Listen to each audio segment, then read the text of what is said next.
opposition, recusal, or abstention? Committee members, no? Okay, that is 10-0.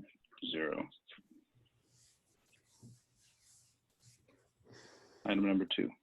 I recommend that minutes pertaining to collective bargaining per the memorandum of agreement with NEA support professionals and NEA support professionals negotiation update remain sealed until such time as an agreement has been reached. So moved. Second. Thank you. Motion by Craig, seconded by Linda Lyle. Is open for discussion. Those in favor? Thank you. Any opposed, abstentions, recusals? I see none of those. I'm counting it as 10 in favor. Thank you. Item number 3. I recommend that minutes relating to the privacy of students and their records, the approval of home instruction requests remain sealed. So moved. Second. Thank you. Motion by Craig, seconded by Linda Lyle. Any discussion on this topic? I see none. Closing discussion. Those in favor? Abstaining. Thank you. Any opposed, abstentions, or recusals? I see none. It is 10 votes again. Thank you. This brings us to the disclosure of executive session votes. Mr. Luzon. Yes, we had 7 votes in executive session. The first vote was pertaining to the executive session minutes of September 8th, 2020, a letter from NEA. It was 8 in favor, 0 opposed, 1 abstention, 0 recusals. In favor, Callahan, Day, Dimov, Johnson, Luzon, Lyall, Macaruso, McAllister. Abstaining, Giusti. Second vote was of the executive session minutes of September 8th, 2020. Mr. Chair, Yes, sir. so I think Dimoff must be left on the sheet. Oh, I apologize. You are Yeah. correct. Good catch. Yes. Who, remind me who replaced? Sheila Sheila. Grover. I will start from the beginning again. Thank you, Clay. The first vote was the executive session minutes of September 8th, 2020, letter from NEA. It was 8 in favor, 0 opposed, 1 abstention, 0 recusals. In favor, Callahan, Day, Grover, Johnson, Luzon, Lyall, Macaruso, McAllister. Abstaining, Giusti. Second vote was of the executive session minutes of September 8th, 2020. Approval of, oh boy, hold on. I didn't write it down. Approval of emergency operations plan. 8 in favor, 0 opposed, 1 abstention, 0 recusals. In favor, Callahan, Day, Grover, Johnson, Luzon, Lyall, Macaruso, McAllister. Abstaining, Giusti. Third vote was tabling of memorandum of agreement with Cheraho NEA. 9 in favor, 0 opposed, 0 abstentions, 0 recusals. In favor, Callahan, Day, Grover, Giusti, Johnson, Luzon, Lyall, Macaruso, McAllister. Fourth vote, memorandum of agreement with NEA ESP. 10 in favor, 0 opposed, 0 abstentions, 0 recusals. In favor, Callahan, Chambers, Day, Grover, Giusti, Johnson, Luzon, Lyall, Macaruso, McAllister. Fifth vote, executive session minutes of September 8th, 2020, home instruction request. 10 in favor, 0 opposed, 0 abstentions, 0 recusals. In favor, Callahan, Chambers, Day, Grover, Giusti, Johnson, Luzon, Lyall, Macaruso, McAllister. Sixth vote, home instruction requests. There were 14 requests that were voted on all at once. 10 in favor, 0 opposed, 0 abstentions, 0 recusals. In favor, Callahan, Chambers, Day, Grover, Giusti, Johnson, Luzon, Lyall, Macaruso, McAllister. Seventh vote was return to regular session. 10 in favor, 0 opposed, 0 abstentions, 0 recusals. In favor, Callahan, Chambers, Day, Grover, Giusti, Johnson, Luzon, Lyall, Macaruso, McAllister. Back to you, Chair. Thanks, sir. Okay, it doesn't look like we have recognition at this time. So that brings up public forum. So if there are any members of the public who would like to speak or address a topic that is not posted to be discussed by this committee, just go to the bottom of your screen, hit the participants icon, and on the right side of your screen, you should see a participants list, and you should be able to hit the raise your hand button. If it's, yeah, it should be one at the bottom. I see none.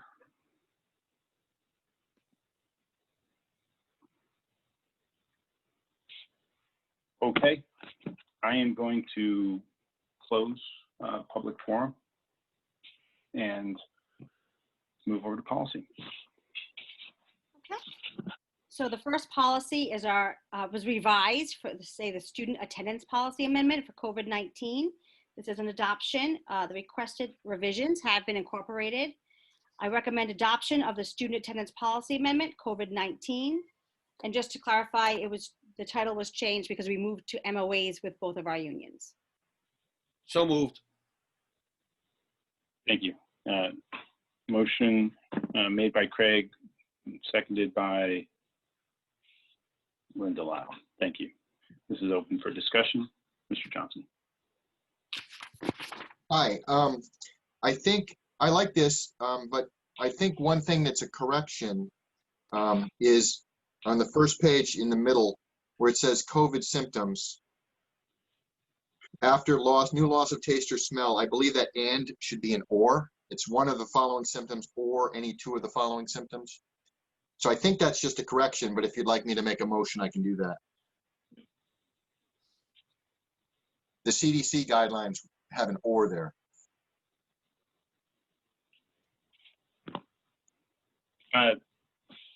Gina, I'm seeing a head nod.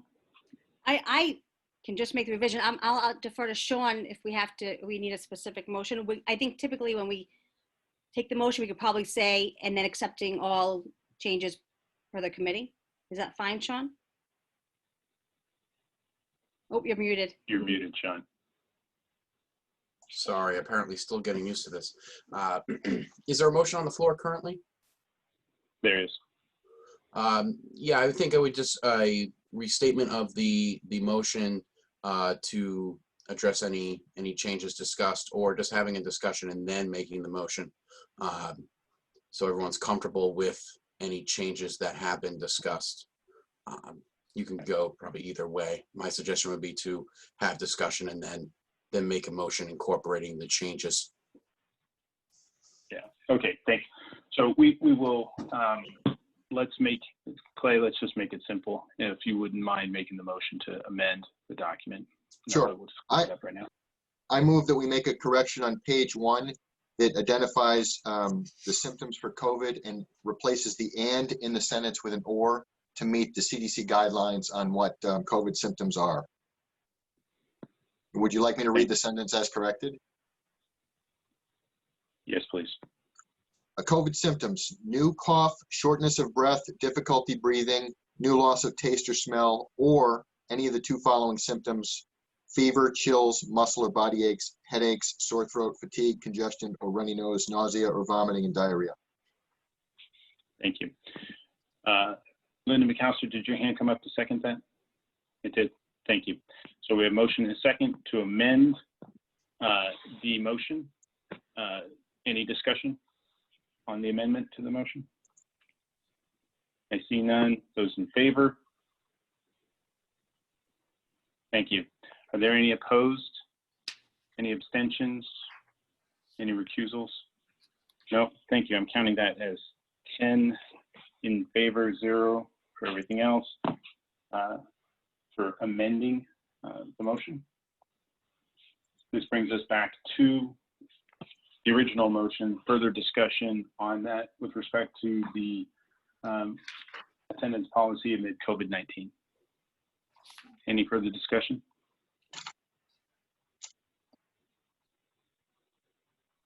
I see none. I see no hands coming up from the public either. So I am going to close discussion and put to the committee the motion as amended. Those in favor? thank you. Are there any opposed? Any abstentions? Any recusals? I see none. Thank you. That is unanimous. Letter B. So the next one is our policy for face masks and face coverings for COVID-19. This is an adoption. The requested revisions have been incorporated. I recommend adoption of the policy for face masks and face coverings for COVID-19. Just to add, I know Bill had mentioned to add the CDC guidance of what was allowable or not allowed for masks. And I just wanted to make note that the recent changes on the CDC is that gaiters and bandanas they're not recommended. It's the words that they use because they're not sure of their effectiveness. So being that we have a low threshold and we're really wanting to make sure that we're careful, we're at this point not permitting, but no, if that something should change, we would ask to revise. But right now, out of this abundance of caution, we kept it not permitted. Thank you. So moved. So, thank you. Motion made. Do we have a second? Thank you, Mr. McAllister. So we have a motion and a second to adopt the policy for face masks and face coverings. This is open for discussion. Donna Chambers. Okay, so Gina, you're saying we do not allow the gaiters or the bandanas. Is that correct? And I'll be honest, I'm a fan of the gaiter, so I had to give up mine because since our last meeting, the CDC has updated their guidance that they're not sure of the effectiveness. That's right. I've read that. So we are not allowing kids. So right now, in our policy, we're saying they're not permitted unless something changes. But because we were following the CDC guidance, we went with no, which I just gave up my gaiter. I missed it, but I have a new one. So my other question about the masks are, it also is specifically saying that they have to be double layered. That's required. And are the teachers monitoring that? Because that's kind of difficult to see when a student is wearing a mask. I have to tell you, we have had no issues with masks. We're pleasantly surprised pre-K through 12 that they're coming ready with the masks. As far as the insurance of the double layer, they're not inspecting, but if there's a concern, they would. We're asking that they not sort of, go directly to the student, that they talk to the administration or the nurse. So okay, and then the third, and this is my last question about the masks. I've been moving out a little bit. I've been very cautious through all of this, and I do notice that in stores and outside and people are wearing their masks, taking them off their nose or lifting them up off their mouth. Once they wear them, who's monitoring to make sure that they stay properly placed on the face, the way it's described here? Yeah, I mean, again, we haven't seen many issues with them not covering their nose. Every now and then as they talk, they might move it up, but it's been very good so far. Okay, because I see that in public a lot. People have masks on, but they're not wearing them properly. Right, and our policy specifically says that must cover their nose and mouth. That's right, that's right. Okay, thank you. Okay, thank you. Any further discussion on the policy? I see none. Closing discussion, moving the vote to the committee. Those in favor of adopting the policy for face masks and face coverings? Thanks. Any opposed? Abstentions? Recusals? No. Great. Thank you all. That passes 10-0. That's unanimous. Letter C. So the next one is the substitute rate of pay during COVID-19 adoption policy. The policy has been revised to include support staff as well, which is the reason for the title change. I recommend adoption of this policy. And again, just to clarify, while we understand and know what the other districts are putting forward as a daily rate, this is really a way for us to build our pool for a population that we don't have.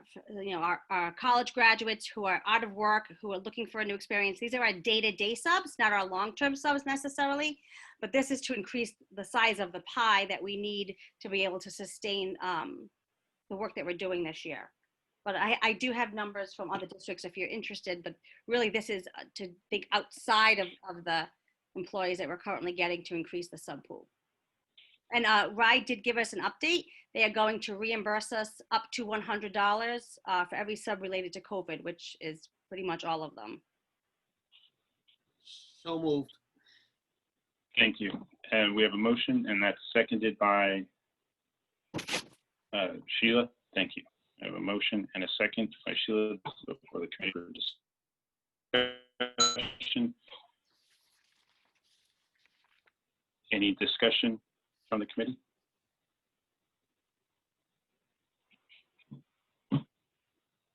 Okay. I'm going to close discussion and move this to the committee to vote.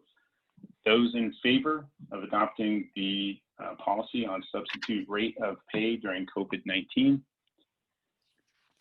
Thank you. Are there any opposed? Any abstentions or recusals? I see none. That's a unanimous vote. Thanks. Okay, our last policy is our Title IX Non-Discrimination, Anti-Harassment Policy and Grievance Procedure. Legal counsel is in the process, and they incorporated all the revisions per your requests. And Donna had forwarded that to all of you. This will be, I recommend adoption of the Title IX Non-Discrimination, Anti-Harassment Policy and Grievance Procedure. So moved. Thank you. I have a motion by Craig, seconded by Linda Lyle. This is open for discussion.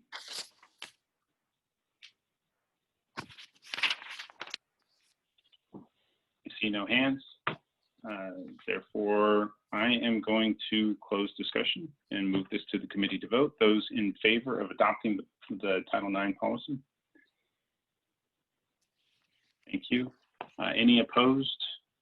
Abstentions? Recusals? I see none. That's a unanimous vote. Let me know if I got that wrong. I don't think I did. Thank you. This brings us to business.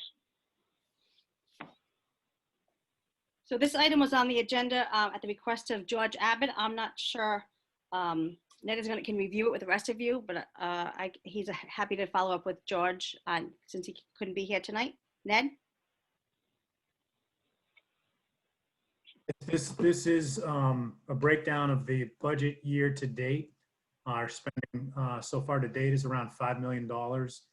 The revenues, you can see there's not much listed at the revenues because we haven't posted much yet. We've been pretty focused on getting our FY20 year-end close, as well as the COVID preparations and the school opening. Does anybody have any questions on the report itself?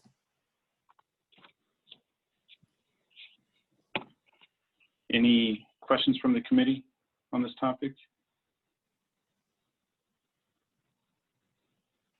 I see none from the committee. Ned, will you actually follow up with George to make sure that his questions are answered? Yeah. Gail actually gave George a call before we ran the report just to confirm some of what he was looking for. I'll follow up with him. Yeah. Thank you, sir. Appreciate it. Then I consider this section closed. We'll move on to letter B. So this was the creation of a policy to prevent Charahoe School Committee from spending public money on a political campaign. This item is on the agenda at the request of Clay Johnson for discussion. And we've included in your packets the Code of Conduct, School Committee's Rules of Conduct, and Political Activities Policy for your review. Thank you. Clay, the floor is yours, sir. Sure. So this is the result of a Johnston School Committee spending money, and I'm not sure how they did it, and putting their name on a political ad in a primary in the state, which I thought was sort of outrageous, especially if they spent public money. So I guess just to move this along, I'll make a motion that we modify our political activities policy that prevents us from spending public money in any kind of electioneering or independent expenditure that fits under the Board of Elections in Rhode Island. And I guess I'll leave it to the lawyers to finesse the right language. Thank you. I'll second that. Okay, we have a motion and a second, and that is to update our policy to exclude any type of public funds being used in endorsement or political activities. I know I'm paraphrasing. What I'm thinking on this one, Clay, is that the motion will be for us to instruct our legal team to draft a policy for us. Yes. Is that good? Okay, perfect. Okay, this is open for discussion to the committee. Catherine. Thanks. Clay, what are you hoping is the remedy if someone is to break this policy? And the reason I ask that is, let's say I am somehow able to talk Ned into writing me a check for $500 and put it towards a political campaign. I think already there are checks and balances that would make it so that Ned can't do that without a whole lot of questions. But let's say that that happens. Well, the remedy for Ned is Ned gets in trouble because he knows better than to be writing a big fat check for a political campaign, and he's an employee of the district. But none of the 12 of us are employees of the district. We're elected officials. And that really kind of cuts down on what a remedy could be or a repercussion for us breaking a policy like this. So when you're thinking about it, what are you thinking would be the response to us breaking this policy? Yeah, so I mean, Clay Johnson could write a check to any of us, right? As an individual, but as a committee, I'm suggesting we can't spend public funds on a campaign. So we couldn't have a vote and commit $1,000 to putting up a billboard or something like that.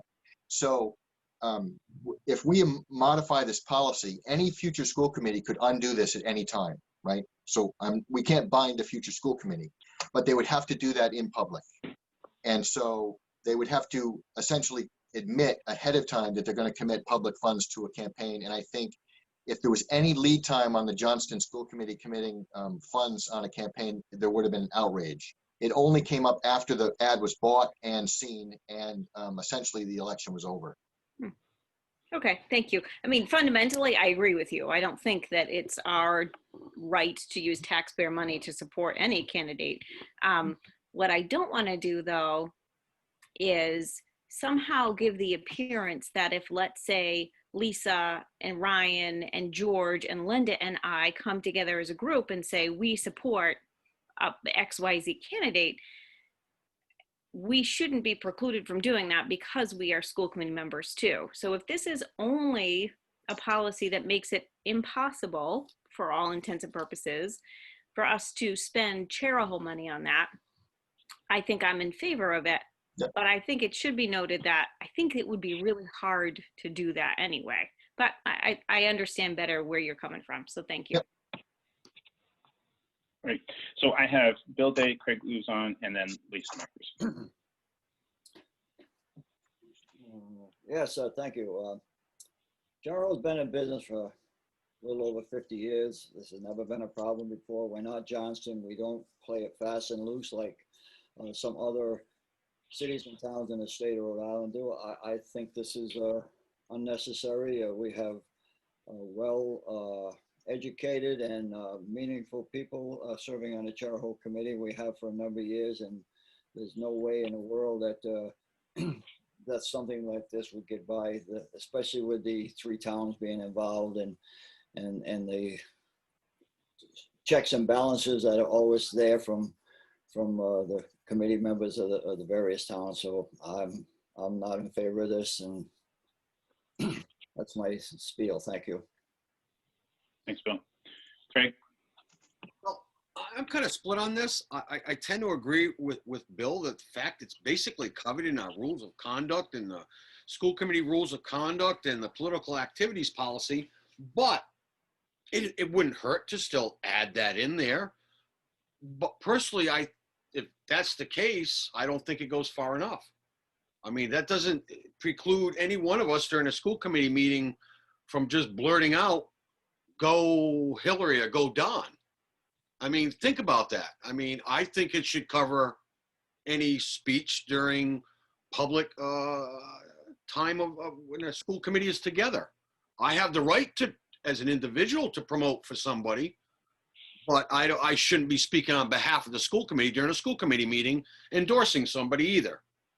And any one of us can slip something in at any given time. So I think it should even cover that. And like I said, it's not going to hurt to add to it, but I still think there's enough language already in our policies that kind of allude to it. So that's just my thoughts. Thanks, Craig. Lisa. Hi, everybody.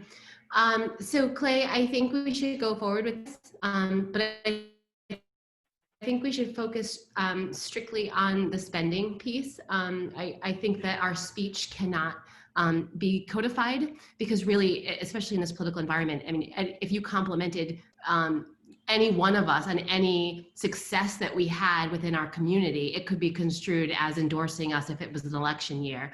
And quite frankly, I think Catherine went through this when she was our parent liaison, and it was really an unfair, awful, awful thing that was done simply because anyone who complimented her and she was up for election, it was misconstrued as an endorsement. So I wasn't anticipating on saying that. That wasn't my point, but I just wanted to respond to Mr. Luzon. So back to the funding. So yes, right. Let's get that.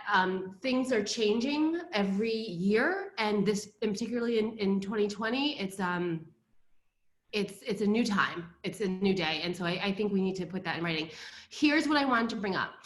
When Barry and I were trying to move and really get the referendum for the RISE building through the legislature and through the community, we worked really closely with Susan, and Jane, you might remember this too, because as a school committee, there was very terse language around, could we do something to promote a referendum to have the voters vote in favor of taking down the trailers and building a new school, right? And so Barry and I went back and forth, and we ultimately were able to print some materials in order to educate the public on the referendum. But it was very uncomfortable for all of us, because we didn't want it to be misinterpreted by certain political groups within 3 towns as a political endorsement. Yet, clearly, if we were putting the referendum forward, we wanted it to pass. But attaching any spending to that was very, very difficult, and to be quite frank, scary. Like, we wanted to simply print material for the public, because not everybody at that time was online, and we had to do so very carefully. So Clay, I was wondering what your thoughts were for John as he's crafting this policy for us around the school committee being able to spend funds on referendums, bonds, or subcommittees that we actually vote in favor of. And would you be okay with that? Mr. Chair? Right. Yes, so that concerns me much less, to be honest. The specific case here was supporting a specific candidate in a primary. And so an example would be the school committee going out and picking a town council race and starting to try to get town councilors that were supportive of policies. And I think that's really, really dangerous. In terms of a public referendum, I think it's a different story. We spend public money, we represent the public, and we're doing that in terms of marketing Charahoe. We do it with a development officer. We certainly, as a body anyway, support any referendums that we put out there. I think that's a different story. I mean, it's certainly on a spectrum. In terms of specific candidates, I think that's very, very bad. In terms of educating the public, that's probably good, and there's some balance in the middle. My specific concern is about candidates. Okay, so I have Catherine, Linda McAllister, and then Sheila Grover. Yeah, I think I'm good. Thank you. Thanks, Catherine. Ms. McAllister? Yes, thanks. I have 2 questions. First, did Johnston have any language in their policy that addressed this, or that maybe they were supposed to live by and didn't? And my second part of it is that in our policy, in the last part under political activities, it already states that we shall not use district resources to promote or oppose a political candidate or a political view. So in my head, I'm thinking that that's already addressed here. But I absolutely agree that this is something that we should not do. But I think in my eyes, it's already there. Thank you. Thank you. Clay? Yeah, the only thing I would comment on is that this political activities policy, which I guess I was part of the origination of that also, was very focused on school personnel. It did not impact the school committee at all. So I just wanted to flesh that out a little and make sure we're included in that. Thank you. Sheila? I definitely think that we need to add something so that this can't happen, because it is I think making it very clear that the committee cannot be using public funds for supporting candidates of any kind. I think it's important to make sure that we do focus on candidates.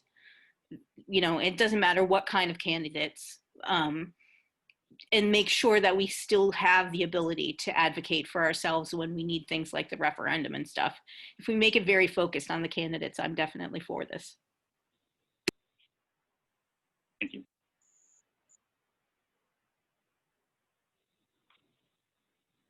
I got a little bit of feedback on that. Any further discussion on this? I'm in favor. I think we can move this and have this be very succinct and ask John to update our policy and kind of cleanly capture that we prohibit this committee using public funds on that. Sean, you got a comment for us? Yeah, I just wanted to follow up. I've taken down some notes from the committee members as to what they would like to see in this policy. My recommendation, or if I can sort of set your expectations a bit, it sounds to me, I have not looked at your political activities policy, but it sounds that the comments that Linda McAllister has made does sound like it covers a lot of what Clay Johnson is looking to prohibit. It can be made more robust in terms of including the school committee explicitly and prohibiting the school committee explicitly from approving any expenditures of funds. Where I would hesitate is having a policy that would restrict individual school committee members from making comments to the points that have been made here.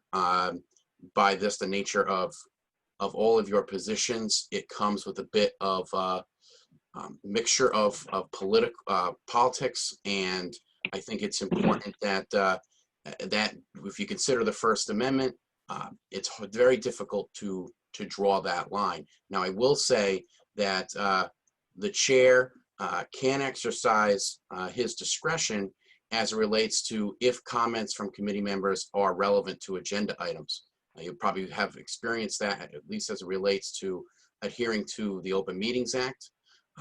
If a committee member or a member of the public, for that matter, is going off on a tangent about a certain political activity or politician that is not related at all to the school department or to the agenda item at hand, then obviously that can be stopped at that time. But again, the discretion there needs to be used carefully in such a way that you don't end up restricting someone's First Amendment rights in a arbitrary fashion. Understood. So, Sean, in that sense, then, I think that the motion is that I think we can put it more in the sense of having a look at our policy with the aspect of updating it to include prohibiting the school committee from allocating funds to the endorsement of political candidates.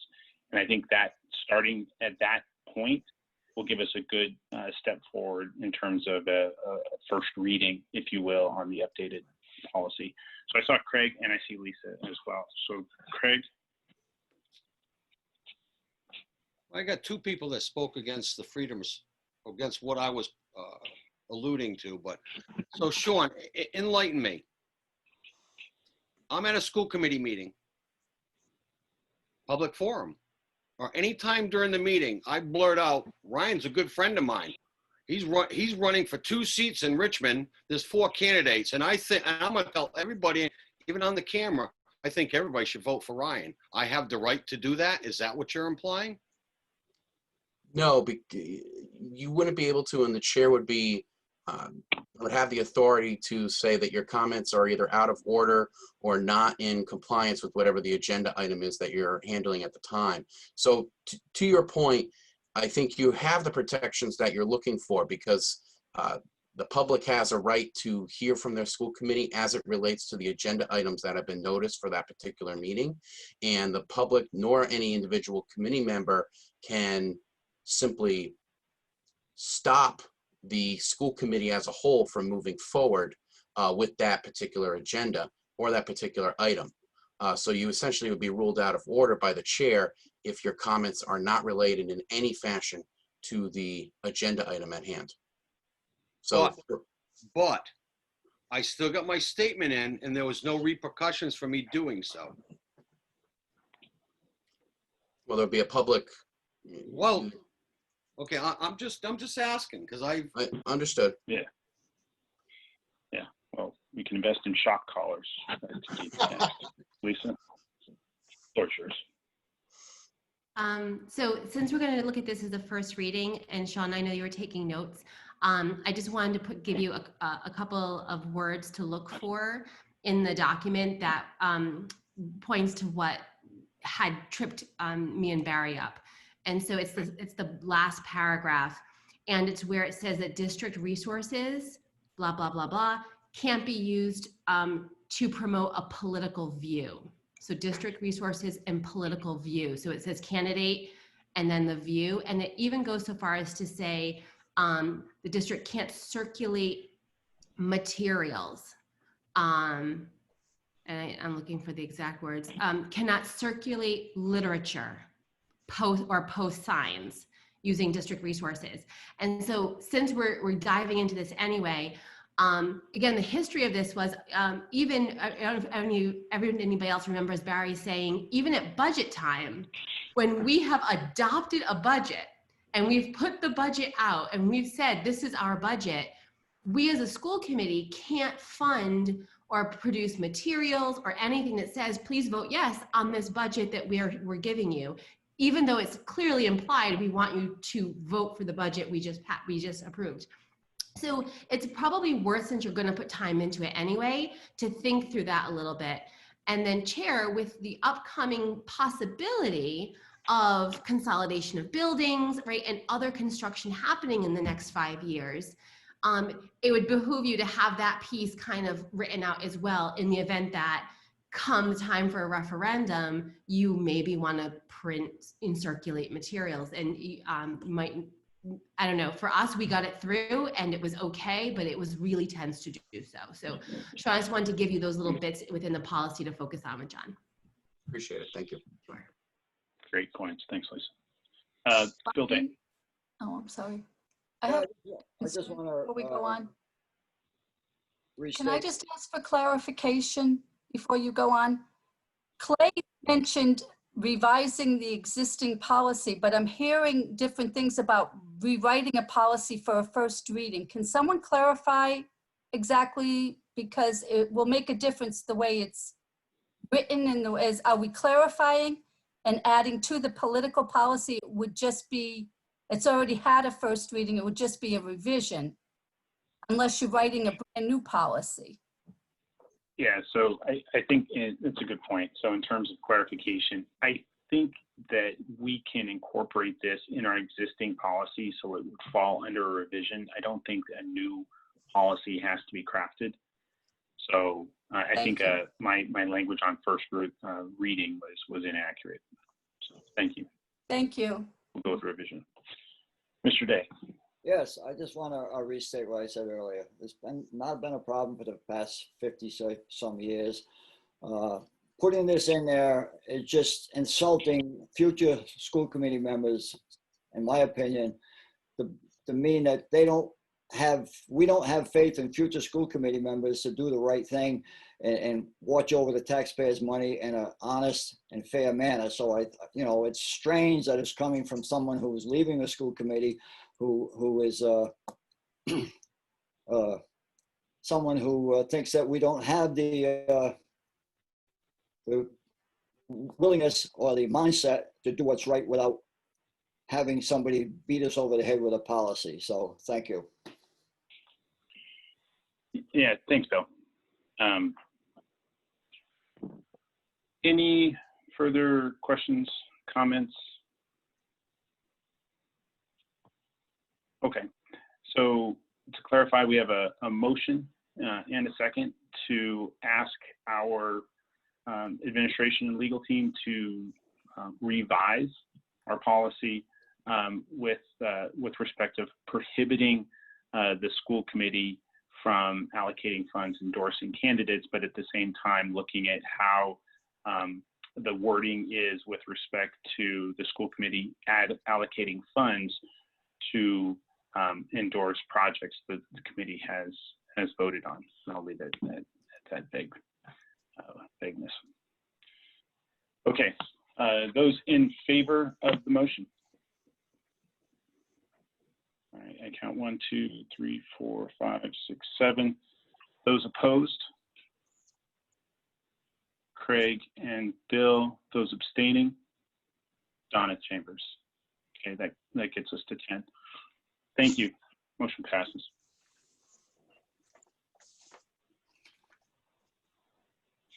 Okay, Letter C. The next item is the tech support for parents. The item is on the agenda at the request of Donna Chambers, and Jane is going to talk to you about the updates and the revisions she's added to the website. Thank you. Before Jane, you start, Donna, I do want to give you the floor in case you have comments, opening comments, since it's your request.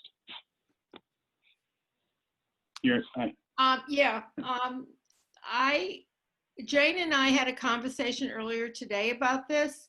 She's going to present what exists now, which I think is very, very good, to give parents opportunity to focus on the parents' end of it when they have questions. My concern was for parents that were technologically not literate enough to do what they have to do, what we're expecting the parents to do, to participate in and to support the child. I've just worked with so many adults. I know too many adults that would have really difficult time navigating through this. I think Jane and Renee have done an excellent job of giving opportunity for parents to know where to track, but I mean, I'm more concerned with the parent that is completely immobile and not navigating around any computer, any website, and how can we support that parent to be participating in this process without having to give them complete computer support all the time. Right. I think that we need, I think there are people that need some hand-holding, and my experience working with adults, which is a long time, they won't come forward and say, I don't know how to do this. So I think we need to provide an opportunity for them to find their way to support one way or another. Anyway.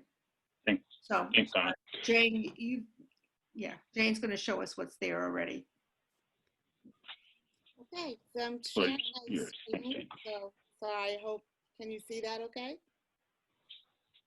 So yes. That's the district website, and just to show you off of there, under parent student resources, you'll see the parent virtual and concurrent learning site. It's also in the news. So you can find it two ways right now. So when you go to that parent site,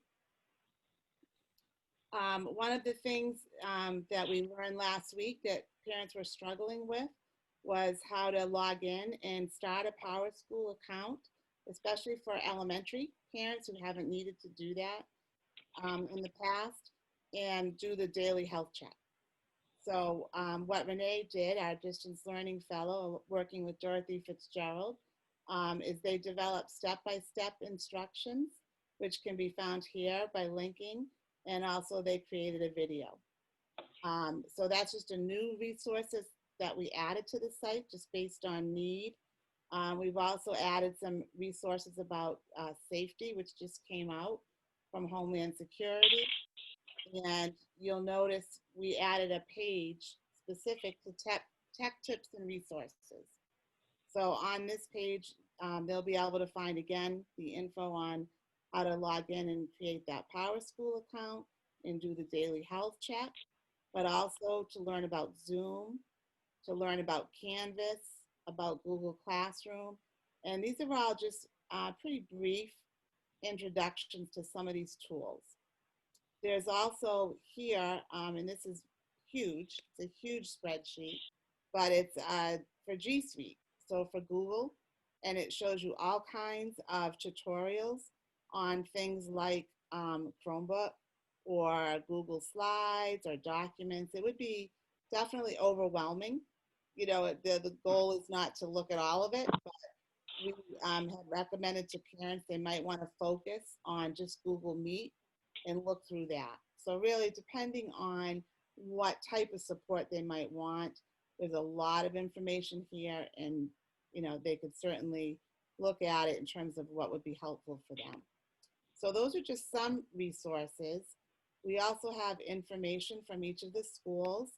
For example, for the elementary schools and for all the schools, we list the teacher, student, and parent expectations, and they can find each of those. And we also have, for example, we added for elementary school, what the learning plan, what the schedule would look like for distance learning. So we've tried to add those kind of resources. But Donna, in terms of speaking about for technology support, we do have a liaison at each of the buildings that we've identified. And so they are listed here and also be listed on the school's website. So that's someone they could reach out to. They can also reach out to the desk in the tech department with Sean Cole. So there's those supports.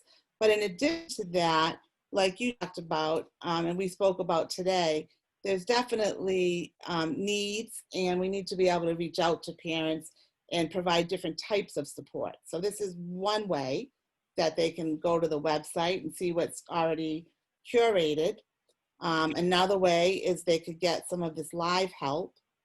But a third way might be we be more proactive and try to schedule things. So I believe at some of the schools, the tech people have offered office hours for support. So that's one approach.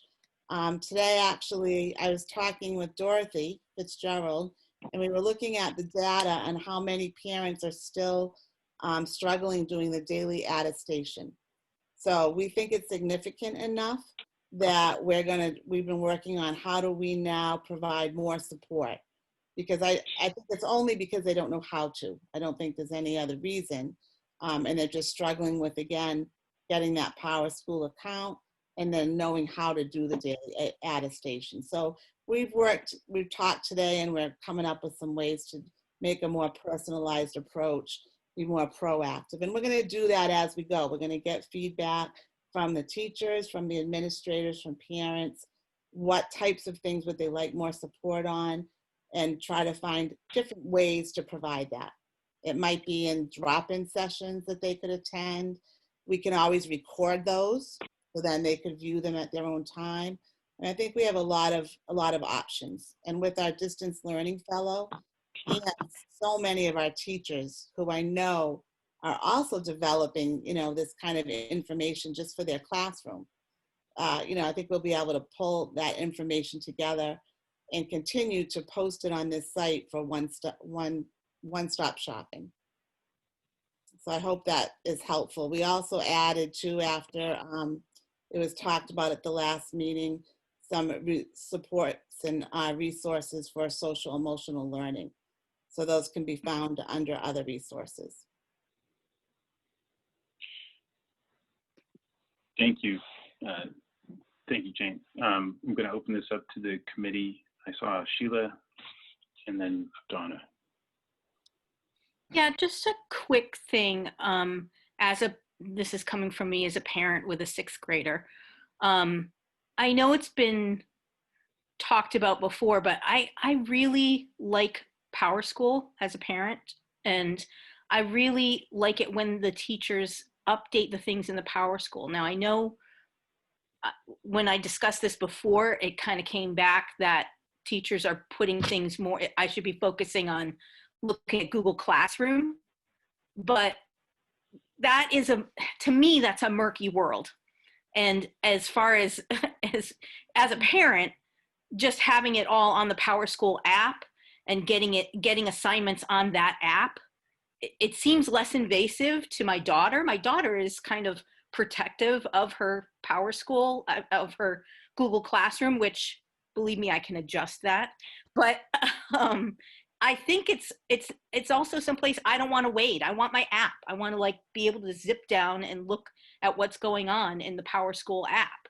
And I don't think that there's anything that's close to that in the interest of making it simpler for parents.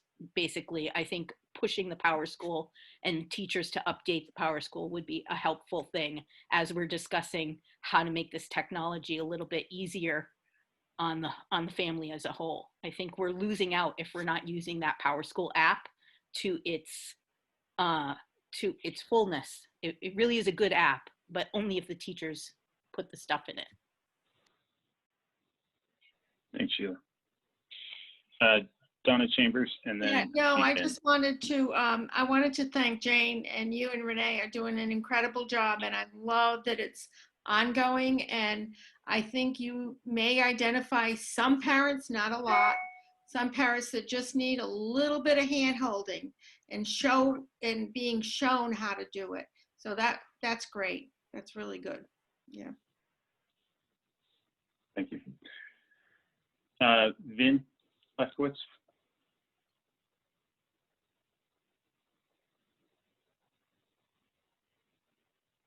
I can't hear you, sir. I'm sorry. Sean actually told me I need to unmute people, and I totally forgot. All right, you should be unmuted. Yeah. The only thing I'll say, I do appreciate what Mrs. Grover is saying, but I just want to give a different perspective from the teaching world, especially at the elementary level.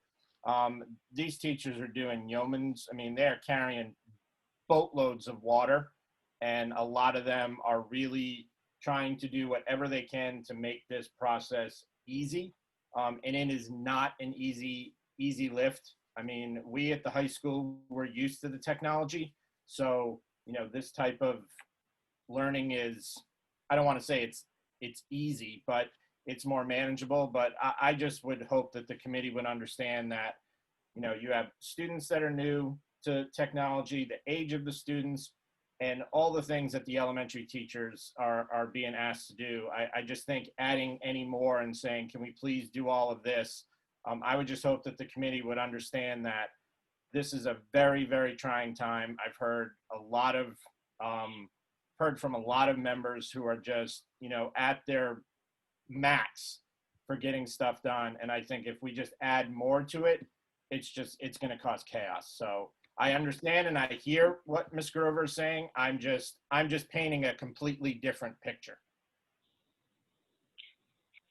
Thanks, Ben. Follow-up question to you, sir.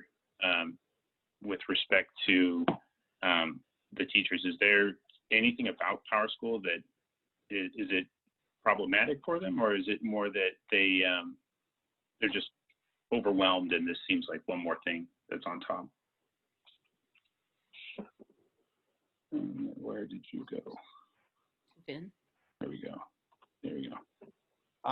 I don't think it's really Power School. What I've heard in the past week or so, I mean, I have the ability to talk to some teachers, some of whom I respect them immensely, and what they're reporting to me is that doing the concurrent teaching with students in front of them and students at home, like for me at the high school, I'm going to say it's a little easier because the kids are more, I can say to them, okay, you're going to head out I'm going to work with this group for 20 minutes. You're going to work independently. I think it's a really difficult ask to do when you're talking to K1 through, I mean, I would say I would go even up through K6, because, you know, again, the students at the elementary level and the lower levels aren't as tech savvy as the high school and maybe, I would say maybe grades 7 through 12. So when it gets to, you know, teachers are reporting that, I know one teacher said that in just one day, just in her classroom alone, she walked over 3 miles going back and forth. And I think a lot of things are happening is that the teachers are putting up really good, clear expectations for the students. But as it was discussed earlier, I mean, I think some parents are definitely, you know, they may not understand the technology, and I'm trying to be empathetic for that. But when you're trying to teach in front and teach at home, it's a really daunting task. So that's the only reason why, you know, I spoke out. Thanks, Ben.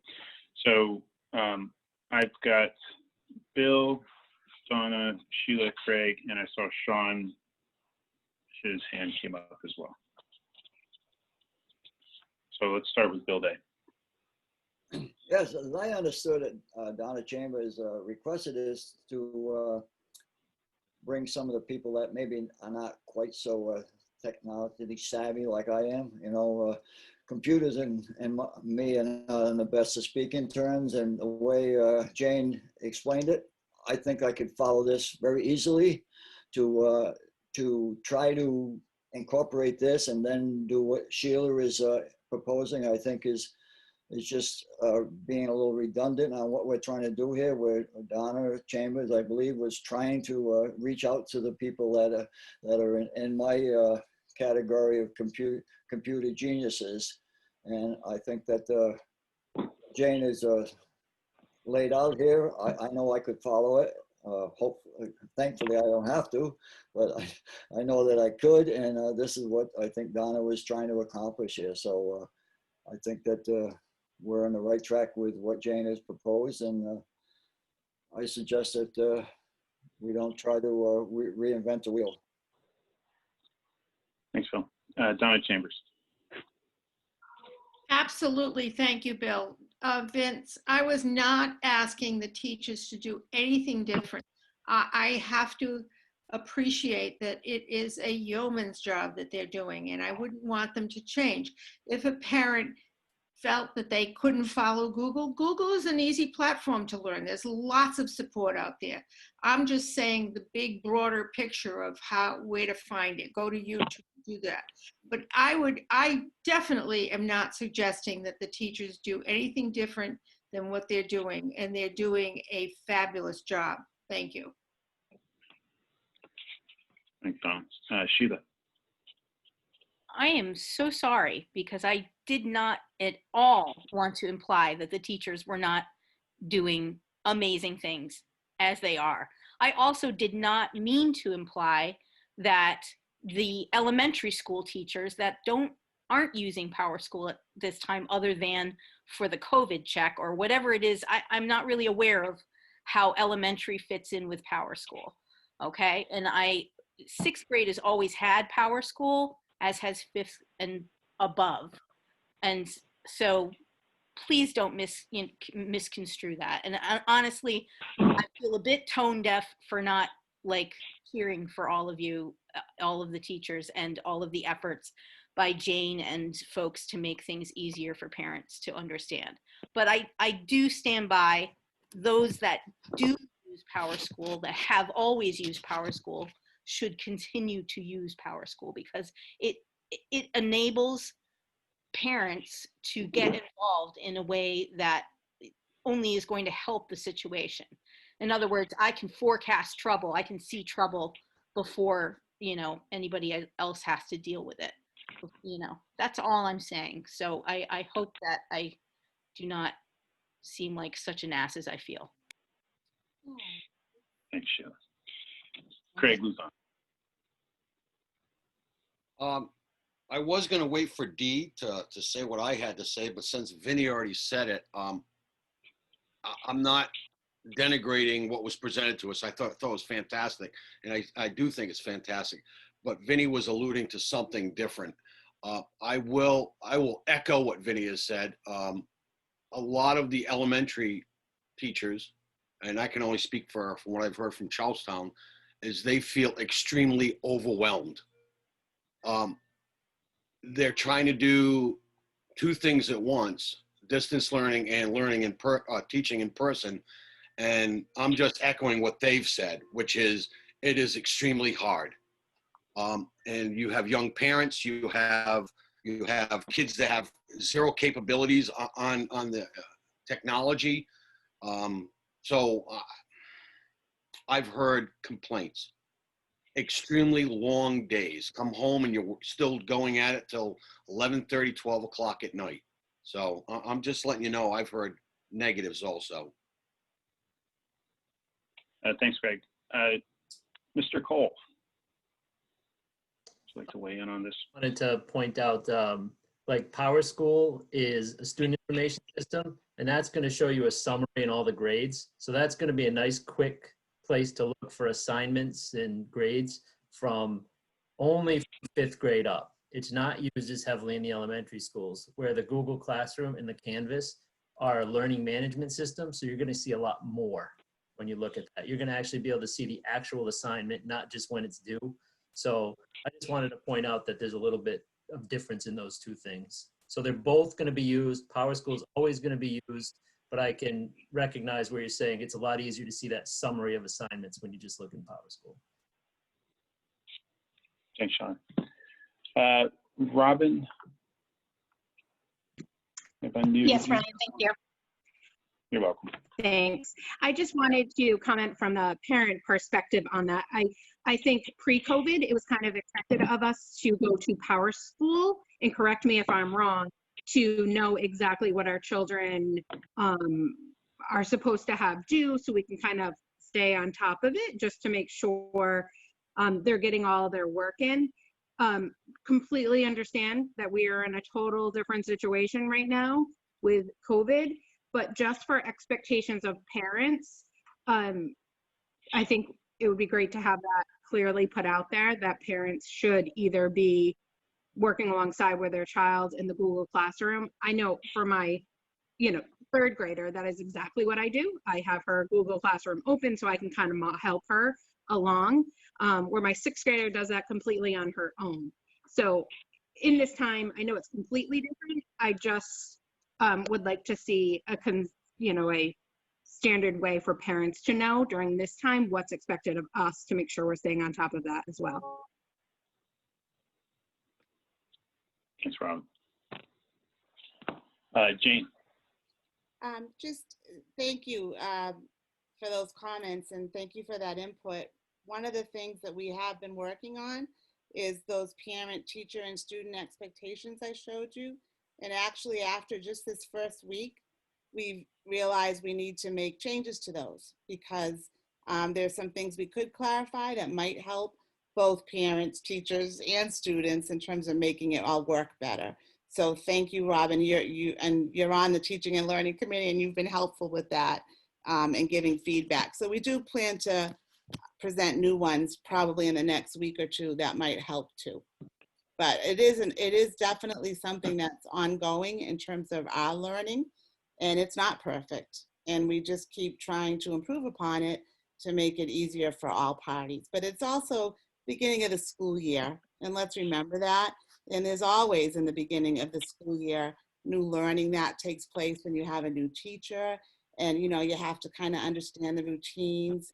And that takes place every year. It's just that we're adding on to that now with the complexity of concurrent learning and in-person learning. But I know we'll get there. Thanks, Jane.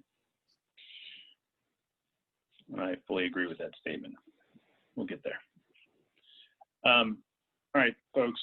I think we've got an overview. It's been published with tech support for parents. We'll continue to adjust as needed. I do encourage to not just providing additional content, but when you find content isn't meeting its needs, let's get rid of it. No sense in overwhelming people. We can just streamline and focus on that, which works. Okay, nothing else on tech for parents. Why don't we move to letter D, which is the school reopening update. Thank you. So we're in day 7 of school reopening, and all our students pre-K through 8 were fully in school as of Friday, and that includes CALA. High school was in partial last week. It remains in partial this week, so we could go through protocols, procedures with our largest population to ensure we will be ready for September 28th. And I can report that we are ready to do a full reopening for the September 28th. We have been receiving feedback, positive feedback from families, really encouraging what's happening. Also, some tips on how we can help things get better for them, what their struggles have been. And I think, like you all said, Jane had said it well, many of you have already stated, Vin has mentioned it, is that this is a work in progress. Nobody has done this before, ever. And our teachers are feeling very overwhelmed, but I can tell you, I am extremely impressed with what they have done. In the time that they have been given, things are changing every day. And to be able to do what they're doing, and actually Jen, I don't know if Jen Poor's still on, but when we had a conversation today, Jen Poor had said, you know, I have never seen any other profession change the way they had to change during the pandemic. Most people added social distancing and a mask and were able to go a little bit forward, where we're asking teachers to reinvent themselves once again from what they had to do in the spring. And teachers are tough because they want to do this well. It's not fun to be able to do something that they're not familiar with. And that's where the struggle lies. But I can tell you is they're doing great work, and they continue. What we need to do and continue to do is provide support for them so they can do what's best for the students, make sure that we're taking feedback, we're listening, and the admins are doing a great job. Everyone is keeping their heads above water, but we need each other, and we really need to make sure that we're finding balance for our students, for our families, for our staff. What I can tell you also is that many of our families are hearing good things and want to come back to in-person learning. We did ask them to commit for the quarter. We are almost at capacity with transportation. So what we'll be doing in mid-October is providing an additional registration for families who are looking to change what they want to do for quarter 2 and trimester 2. So basically, if that will be, we'll want to work out the details about how that will look. But ultimately, if you're changing your decision is what we will need to sort of collect, because we'll have to reassess our plan to ensure we can complete it with the students who want to be in person, to maintain social distance, to maintain all of the requirements, and to get them to school with the transportation. We are going out into the middle school, high school bus loop, looking on buses to see who's not accessing their transportation, looking at the assigned seats. We'll be reaching out to families who have not used that transportation yet to be sure that we can give it to a family that needs it every day. So there are families who are willing to opt out, and we're asking them if they can, if they could, to be able to get more students in school who want to be in school. Also, we had a visit this morning. We had reached out to the education outreach team that the state has put together, and they're really a support team. They're not necessarily compliance-based, but they're there to ensure that and think through some of the work. They came at my request because I wanted to make sure that the middle school and high school, if you're on campus, you'll see that the students are clustered when they're coming off the bus, and in passing time, there's additional traffic. But what they continue to tell us is as long as they have their masks on, which they all have, and that they're not within that time for 15 minutes or less, that we're fine. And as you know, passing time in a hallway is not 15 minutes, so we're still well within our limits. But we wanted to have other eyes on that observation to ensure we had the right direction and we're thinking it through. They spoke to teachers at the high school, admin, custodians, students, and they were really very excited about what they saw. They were impressed. They felt like Charahoe was a model for other districts to really be able to do this well. So it's encouraging, and that's a team effort. That takes a village. Our students are doing great. I mean, they're happy to be back. Our teachers are excited to see them. But there are struggles. The distance learning, I think we all recognize that it's not easy. It has its challenges. So we're reflecting every day. We're revising and improving every day. And our goal is to ask everyone for patience, for grace as we continue to do what we believe is best for our students, our families, and our staff. But overall, I think we're in a very good place. I have Jason here today to update you on facilities, but I did want to say that it's just encouraging, like working with Vin, working with Tom, working with the teachers. I'm meeting with the nurses and the admins and the union delegates. It's important that we continue to get their feedback. Families are emailing us, and the more that we listen and get that feedback, the more that we can make this better. And I do think that while this is a struggle, they're doing a great job. I mean, this is no easy task, and they're stressed, but our job is going to be to continue to support them so that we can make it work better every day. So Jason, if you want to update facilities where we are. Hello, everyone. So currently, we'll start with the high school. So Train has been in the building all week last week, and they still have a little bit more work to go. But we were able to create custom programming, and it's being referred to as COVID programming. We're bringing fresh air into the building to dilute the classrooms, to dilute the building, and keep airflow as best we can for everyone throughout the entire building. The CTC, Hope Valley School, Richmond School, and Ashaway also have some similar programming where we can dilute the air in the classroom, bringing in fresh air, and again, keep everyone as healthy as possible. We have a little bit more work to do in the middle school and at Charlestown School.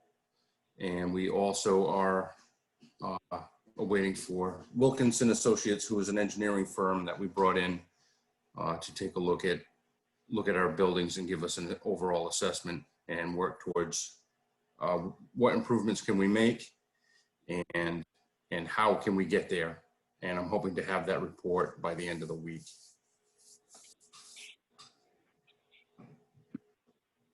Thank you.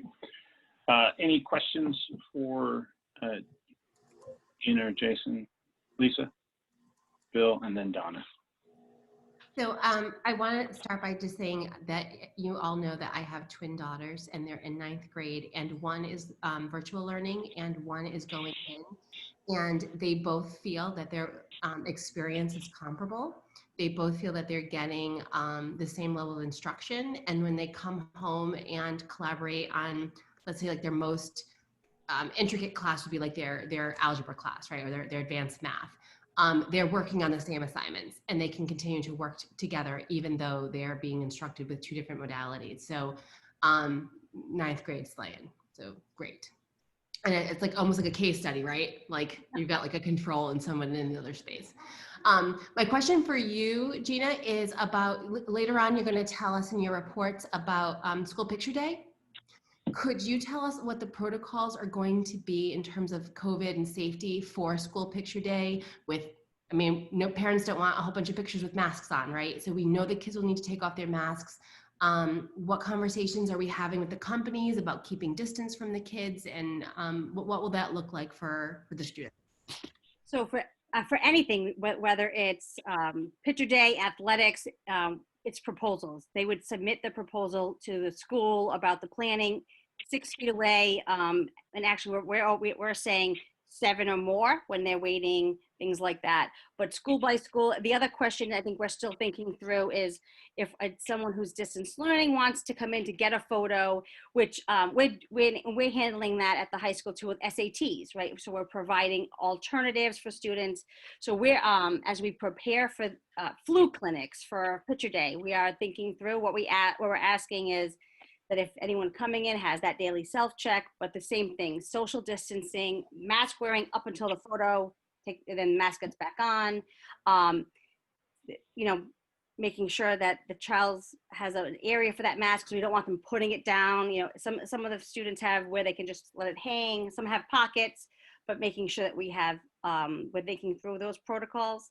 It's not, I don't think it's gonna, they've experienced this at the high school with graduation, so we're using that as sort of a launching thing as how we prepare for Picture Day and any other event that happens at the schools. So one possibility that I'd maybe consider is outdoor pictures this year, especially for our littlest ones. I mean, certainly the high school students can stay 7 feet apart with their mask off to take a picture, but I don't know about our littler ones, but perhaps just this year out in front of a tree and the photographer can set up in the open air, which will be safer for them. I think as long as we can find electricity, it would work. Thank you. Bill Day.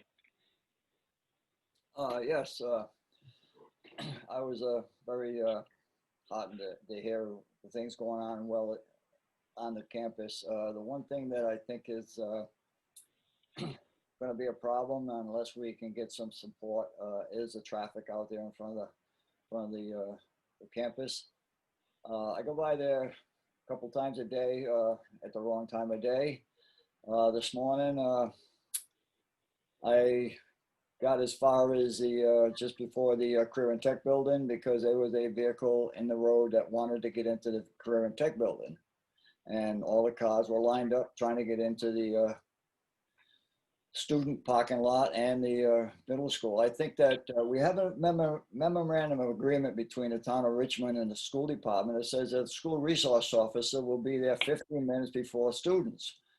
My suggestion would be that we ask the school resource or tell this school resource officer to station himself out in front of the Career and Tech building there and do a job directing traffic so that traffic can be moving along Switch Road. If you've ever been, I don't know if anybody else on this school committee has been over that way, but that traffic is backed up all the way to 91 because people can't make a left-hand turn into the school because everybody that is making the right-hand turn from the Hope Valley end is not allowing them to do this. So this is creating a major problem over there. And like I said, this morning there was a pickup truck right in the middle of a travel lane and prevented me from going any further until someone allowed him to get into the Career and Tech parking lot. So I think that with all the other things that are going well, I think that we need to get some cooperation from the town of Richmond with some police presence out there on a switch road. So that's just my personal observance in the mornings. Thanks, Bill. Donna Chambers. Yeah, Jason, you're talking about diluting the air. I can't even imagine how you do that, but I'm guessing that you know how to do that. Is that, in a sense, helping to avoid the problems with the adequate filters that we don't have? Are you feeling more comfortable that we're filtering the air to the point that we are not causing airborne problems? Yeah. So that's the idea, is to dilute the air, is to bring in the fresh air from the outside to assist the filters that are not at the MERV 13.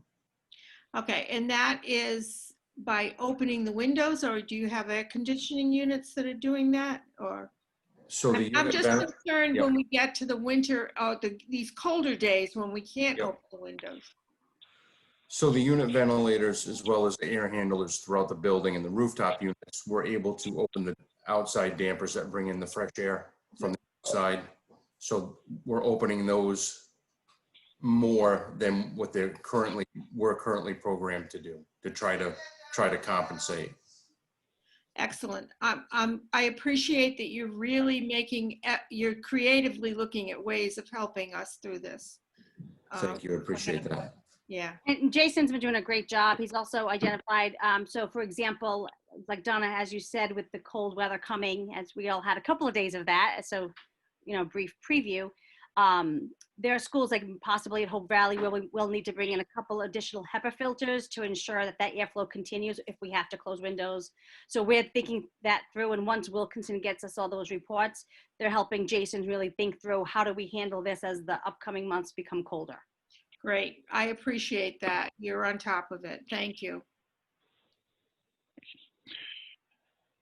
Any questions for Superintendent Picard or Mr. Sullivan?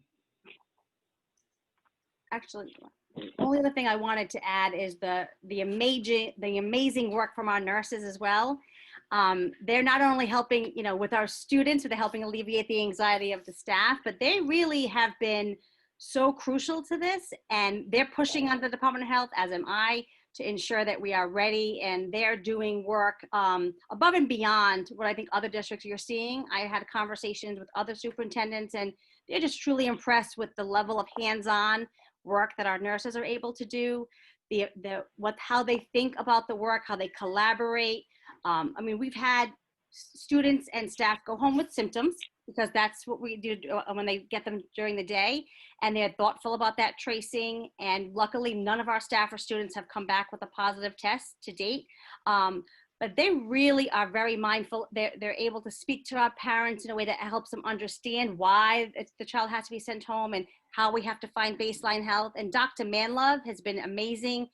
We have another meeting tomorrow with the nurses, so we can continue to debrief how it's going, what scenarios are coming through. But I just wanted to give them as well. I mean, our teachers are doing amazing, but our nurses are really, they're taking a big lift, and they're just really need to have some credit thrown their way. I'm really impressed, and as is everyone that comes and hears about the work that they've done. Thank you. Anything further, team? If not, Donna Chambers, let's see if you can come up. Wait a minute. I just want to remind you, Gina, that when you interviewed with this school committee, we told you that we had absolutely incredible administrators, staff, everything else. So I really like that you're appreciating what you've come into. Yeah. Donna, people are amazed at what we're able to accomplish in Charahoe. When I have conversations with other superintendents in other districts, they'll say, how did you get that happen? It's not me. Really, it's a collaborative effort. It's truly a village. It's every parent. I respond to every parent that asks for feedback, as does Jane. It's a team effort. This would not happen without every teacher, every support professional, the unions. I can't say enough about Tom and Vin. I meet with them weekly, and they are thoughtful about their feedback. They listen, they understand, things that are happening, but they're really good about being transparent with me. So I understand sort of that barometer. But this is really, it's a wonderful community. I feel blessed to be here. And while there's a lot of anxiety right now with this pandemic, they're doing great work. Yeah, we knew that.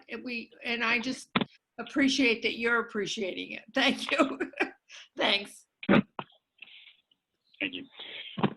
Okay, folks, last item on business tonight is necessity of school construction plan. We tabled this from last time. So I think the goal that I have in this is just getting guidance from this committee on paths forward. I see kind of like the simplest path forward. I don't mean simple in a bad way, just simply simplest path forward is just to provide direction to complete a 5-year capital plan in which we prioritize the needs that need to happen within our brick and mortar over the next 5 years, and prioritize those, and then come back to the committee to review those. Outside of that, there are a number of options that we can consider as a committee, and they range from kind of enhancing the existing brick and mortar, leaving the footprint as it is, but enhancing those spaces, and it goes from there up into closing of schools, consolidating of schools, and then even to the point where it's recommended or an option to consider would be consolidating all 4 elementary schools into one large elementary school.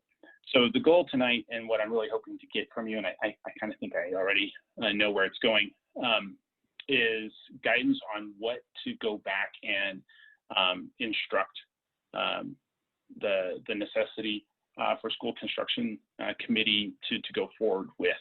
I know you've had a lot of details in your packet, I'm just wondering if there's anything in there that you have suggestions, comments, feedback, kind of your thinking in general. I'd love to hear it. Linda Lyle. Thanks, Chair.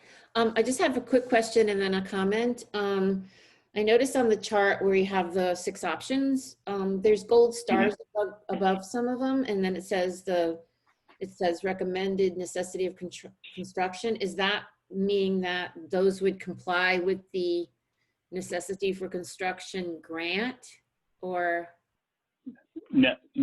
So what those stars really represent is what the necessity for school construction committee felt were the most palatable options to consider. Okay. But all 6 were left in the packet, so you can see what we saw. Well, I mean, just if you want some feedback, I really would support, I like option 5. I mean, I think that's, I think given that our schools, I mean, I love the little schools idea, but they're started getting, they're aging. And I think probably in all fairness too, it'd probably be best to close all the schools and then open a big brand new one with all great, facilities and well thought out, how space is used. And the only other, I would like, I guess, the committee to consider, and it's only because I kind of like the idea of which one where you split the grades, pre-K, was it pre-K 1 and then the 2-4. I had 12 or 14 years teaching in a 3-5 school, and I was also an administrator there. That we had a pre-K 2 and then a 3-5. I like the 5th grade down back at the elementary level rather than the middle school. The 3-5 was just a really great experience. I mean, I think it's a really different age than the pre-K 2, and then definitely a different age, moving into a middle school experience. The only issue with that was the transitions. There's a lot of transitions. So you have a pre-K 2, and then the kids would leave and go to 3-5, and then they would leave and go to a middle school. So that would be the only, negative that I would see would be the transitions. But I like option 5 a lot. So I would love to hear from the other committee members what they think. Thank you. Thank you, Linda. Lisa, and then Clay, and then Linda McAllister. Yeah, yes to just about everything Linda Lyle said. I think if in terms of equity, creating community, being unified Charahoe, even as school committee members, being able to represent all of our students and move away from those who think we only represent the students in our town. There's just so many reasons to do that. And with the reimbursement rate at what it is, I think that's something that should be seriously considered. I also want to echo that, yes, 5th grade developmentally belongs in the elementary school. We do a very good job of keeping our 5th grade contained and having that team-like feel. We really, really do. But that doesn't mean that those students still don't interact, and it's still not exactly as it should be. So if we had the chance to completely redesign an ideal school, I would definitely consider 5th grade as an elementary grade developmentally. Everything, Gina, you said about our staff, and Donna was pointing out about our staff, if with that level of staff and productivity in the buildings that we have, right, let's just bring it all the way home and just put our stellar staff and our stellar students and our stellar families in one modern building for our elementary school.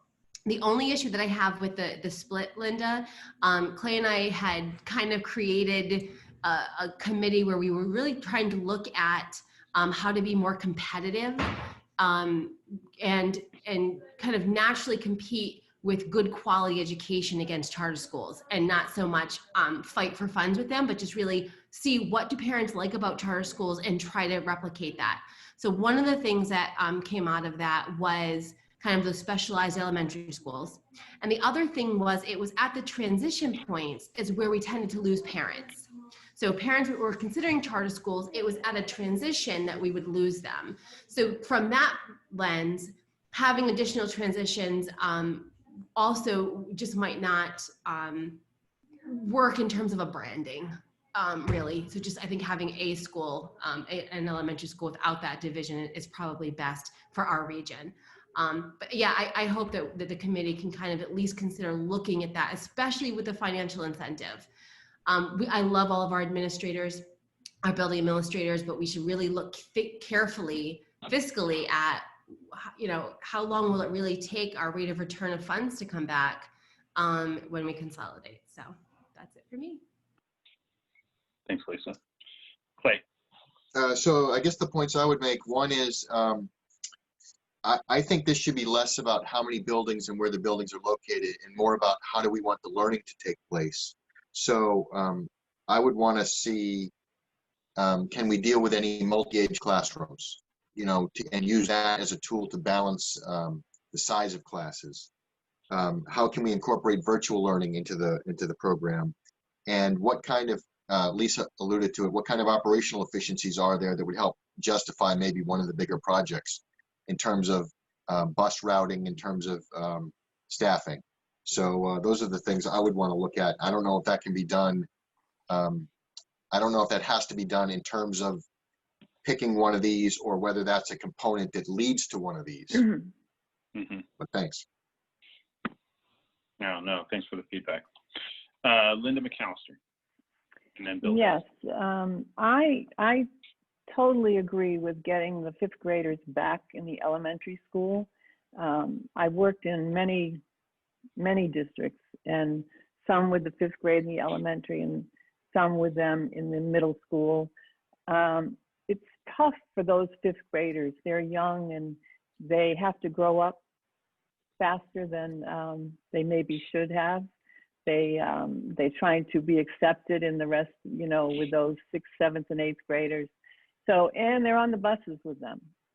So, you know, my philosophy is keep them young and love learning in that. With that said, of these options, I like, although I don't know, what is the, what's the probability of being able to rent out or lease out these buildings if we went to a new school? Yeah, so in terms of the buildings themselves, we don't own them. We would be turning them back over to the towns in which they reside. So that the comment about us leasing something out in terms of some sort of revenue stream, that's a zero. We wouldn't be a participant in that. Okay, and I too like the idea of a new facility. I've been in old facilities and a brand new facility. It was a great place to be.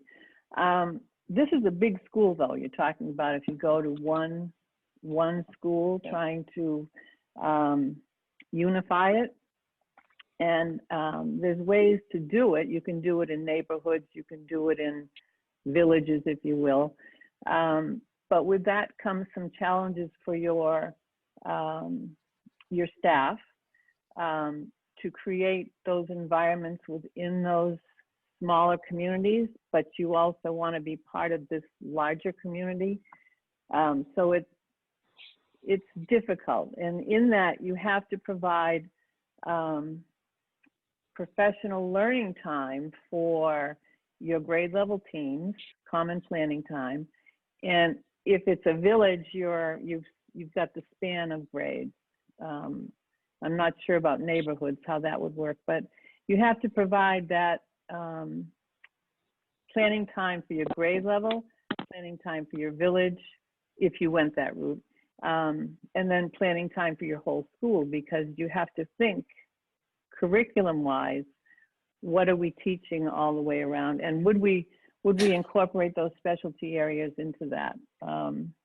So I like that idea, but there's some big challenges in that.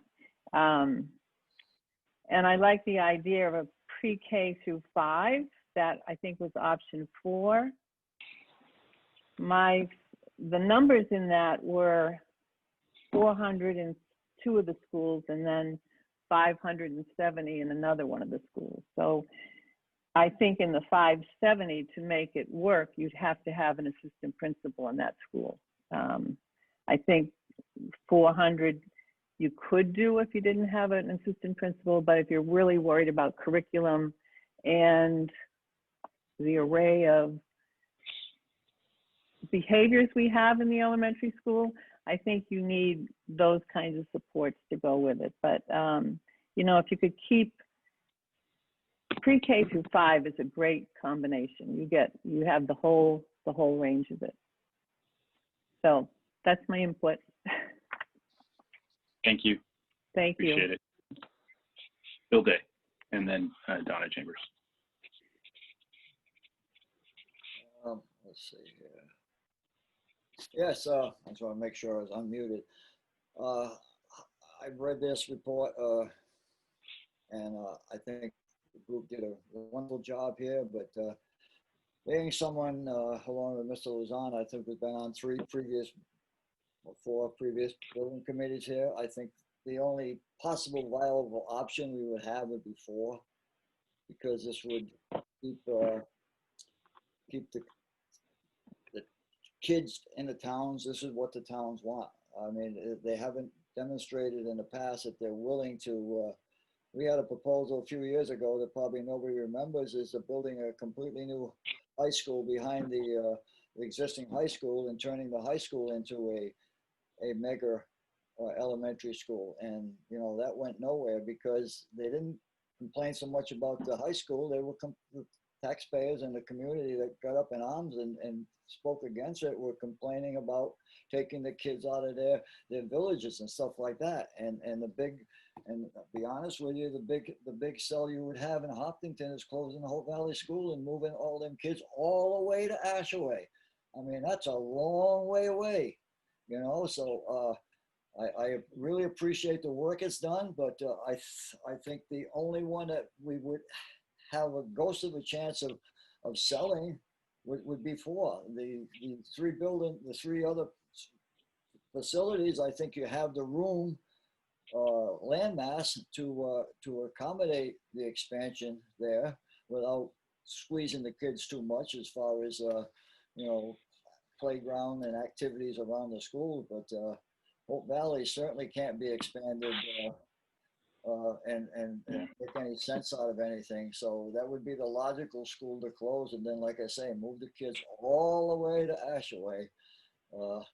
But I'm hoping that we can do something, because there is the state willing to support some of this stuff. But you know, again, 4 is about the most logical one to sell to the taxpayers and the voters and Charahoe. So good luck. Thanks, Phil. Donna Chambers, and then Catherine Houston. And then Craig. Sorry, sir. I agree with Linda Lyle. I really like number 5, the option number 5. I think it brings it all together. And I appreciate what Bill is saying, what Linda McAllister is saying, but I think people, if presented in the right way and everything is new and the plan is well done, I think that we could overcome those obstacles and get the buy-in from the communities. I will say, I believe Smithfield is currently consolidating 3 elementary schools and building it on the campus of their high school and expanding and their middle school. So they're in the process of doing that now and refiguring their administration and everything else. So, I mean, we've got people out there we've got districts that are already starting to do this that we can learn from. So, but I do like option 5. Anyway, that's it. Done. Thanks, Donna. Catherine. Thank you. I'm a little hesitant to go forward with option number 5. You know, there are a lot of considerations when we talk about consolidating schools. And while I understand that Hopkinton evidently is known for how we like our little villages, there's also something to be said for the fact that we have 2 really high performing elementary schools.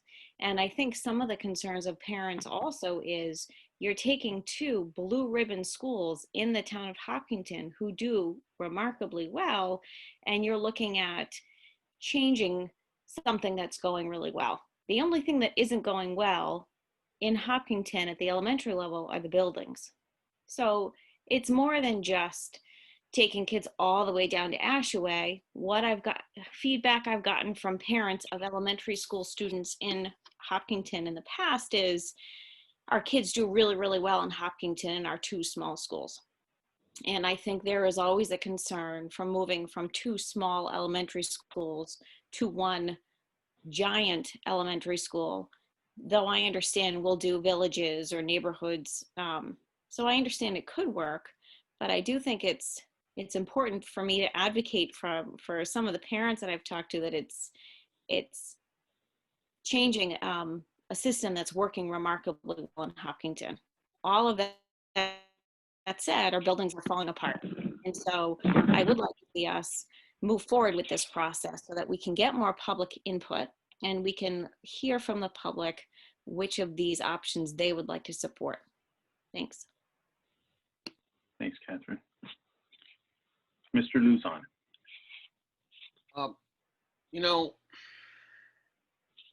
I want to echo what basically everybody has said. Bill, first of all, let's understand some history. Charahoe was totally regionalized in 1986 because the elementary schools were bursting at the seams because they were so overcrowded. That's why they moved 5th grade to the newly constructed middle school to alleviate that pressure at the elementary level. Before that, it wasn't fully regionalized. It was only regionalized 7 through 12.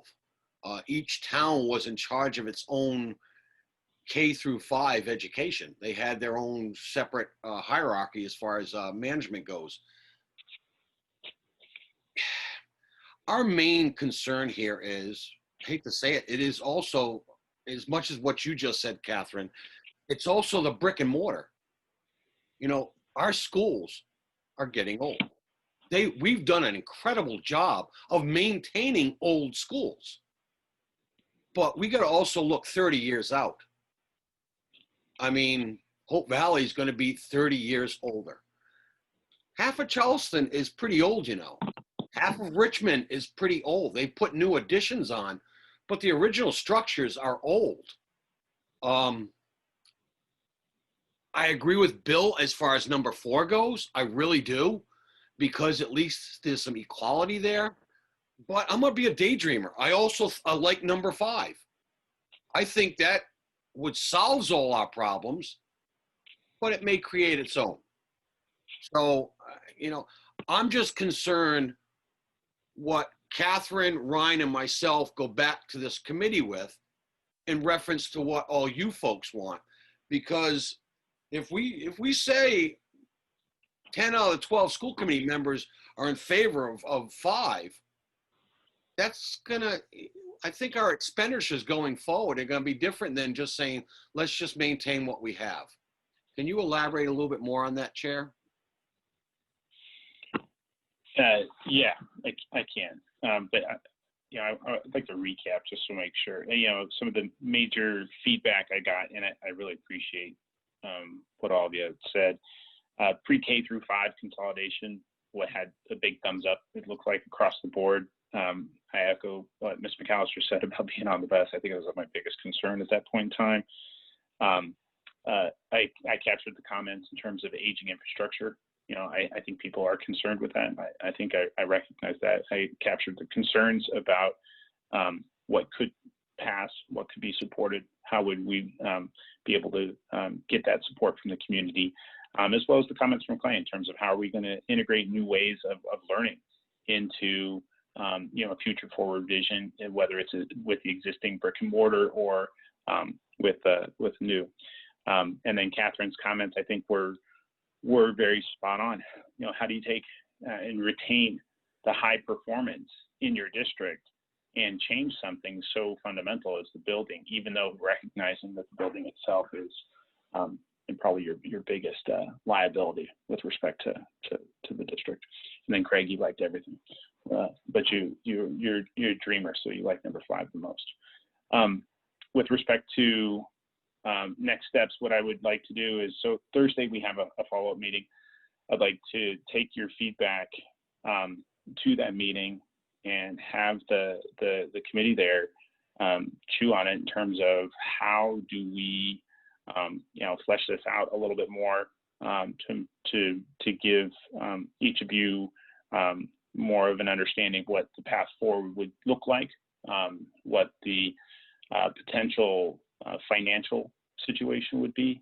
I think that there's some pro forma work that a number of us have done. I know, Mr. Bryant, who's on our committee, has done a great job in terms of kind of putting a straw man together. I know Ned's taken a look at it, and I don't think he hated our math, so that's always a good sign. And so we'll keep the dialogue going. We'll come back to you with what the next steps would be in terms of that engagement,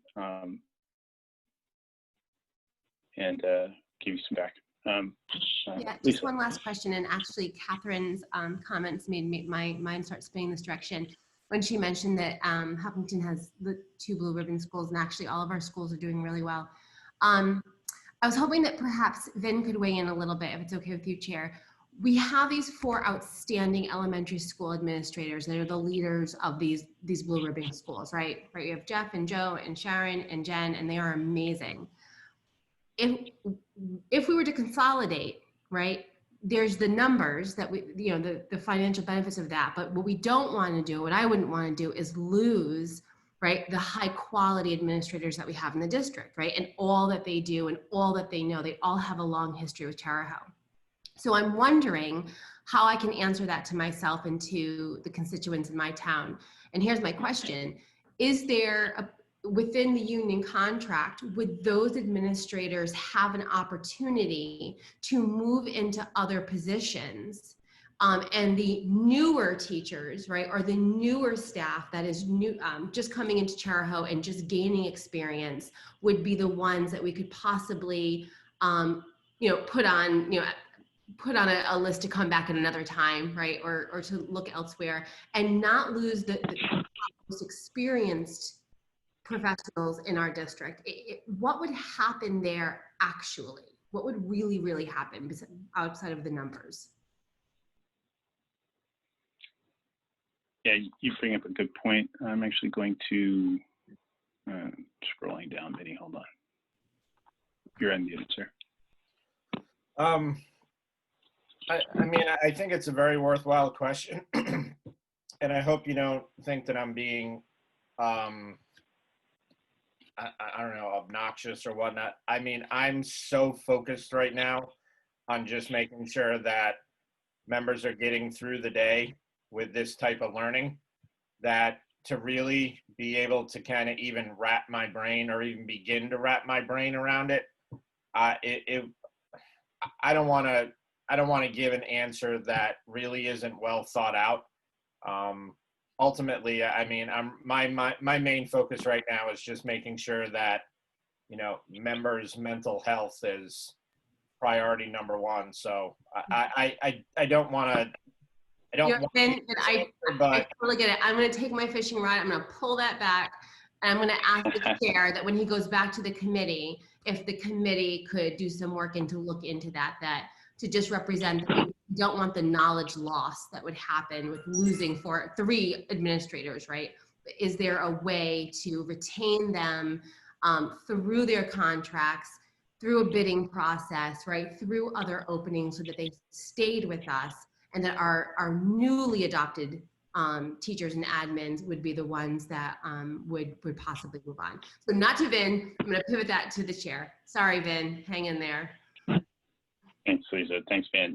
And just for a comment there, Vin, you said you wanted to take a pause so that you could give a thoughtful comment, and yet your comment was incredibly thoughtful. So, well said, sir. I have Donna and then Craig Luzon. I think it's a little premature to be concerned about that. I don't want anybody to feel threatened by these plans that we're having down the road. But one of the reasons why I mentioned the other school district in our state that I'm aware of, and also others around New England, is they're doing this now. They must have, they're a model. They have plans. They're doing it. to keep their administrators, and how they do it, I don't know, but I think it's worth looking at districts that are actually restructuring their facilities. So. Yeah. Thanks, Donna. Mr. Luzon. We have individual contracts with all of our administrators. I think it would be at the purview of the school committee to determine how it would like to organize whatever facility we have. And it would be up to us to retain all of those individuals or not. That's my opinion. So. Thanks, Craig. Okay, Bill, did I see your hand come up? Bill Day?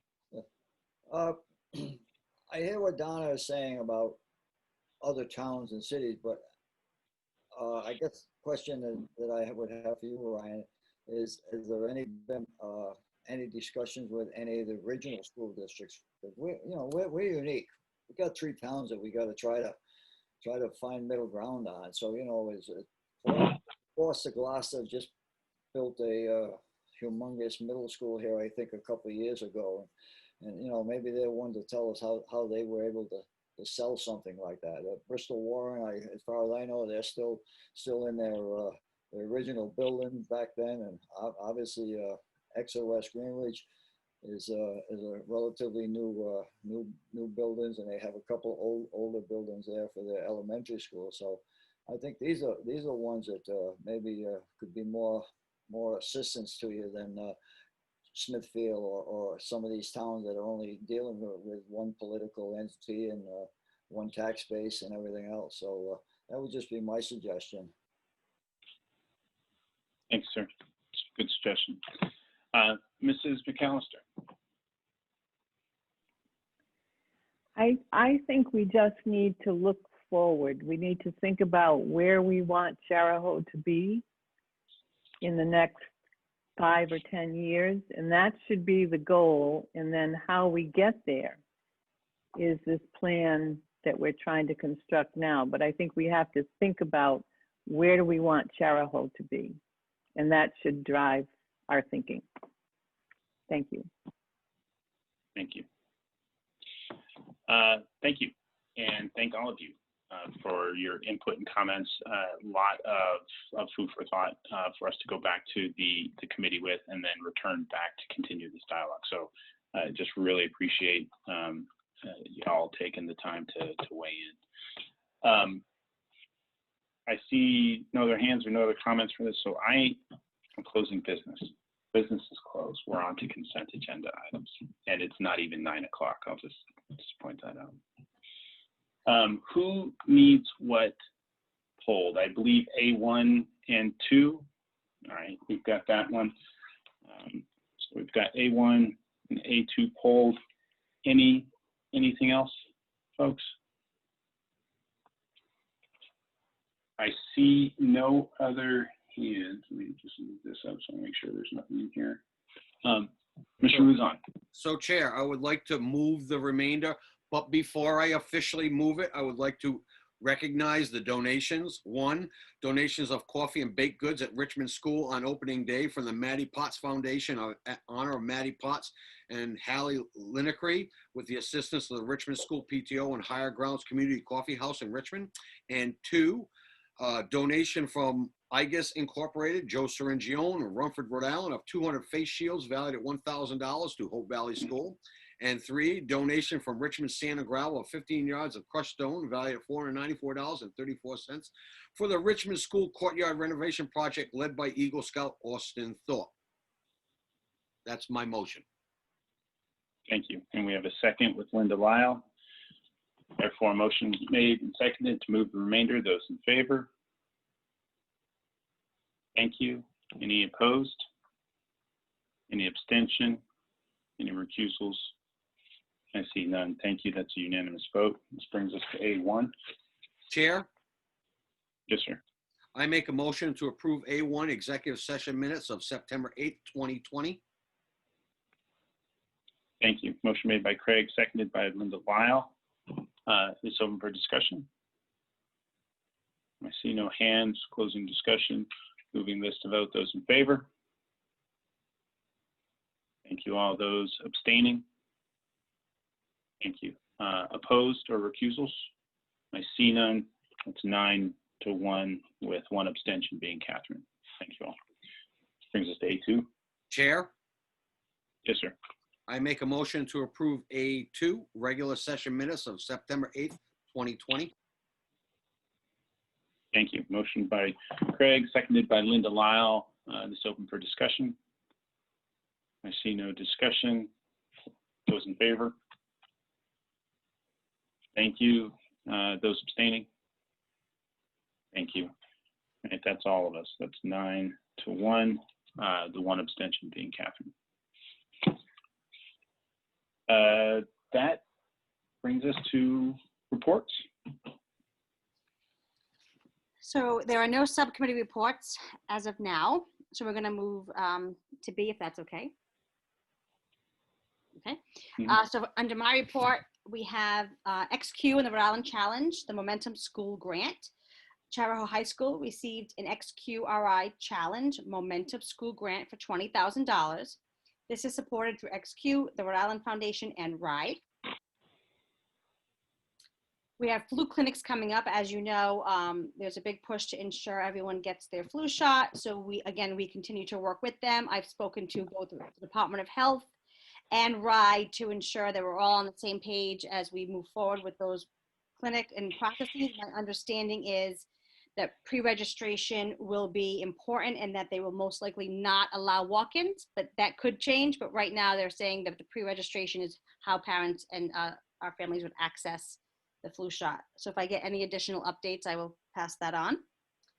The coming events, we have picture days, as Lisa mentioned earlier. Again, thinking through proposals and plans, and maybe we'll use the governor's initiative to take it outside for a picture day and see how we can do that. We also have upcoming open houses. The middle school did hold their open house early on, and we have the remaining open houses scheduled throughout the month of October, as well as the end of the month PTO meeting. Outstanding. Thank you. Okay, so this brings us to school committee requests for future agenda items or legal opinions. Mr. Johnson. With all the virtual learning we're doing, I'd like to take another look at the parents' sign off on the portable devices and related privacy concerns.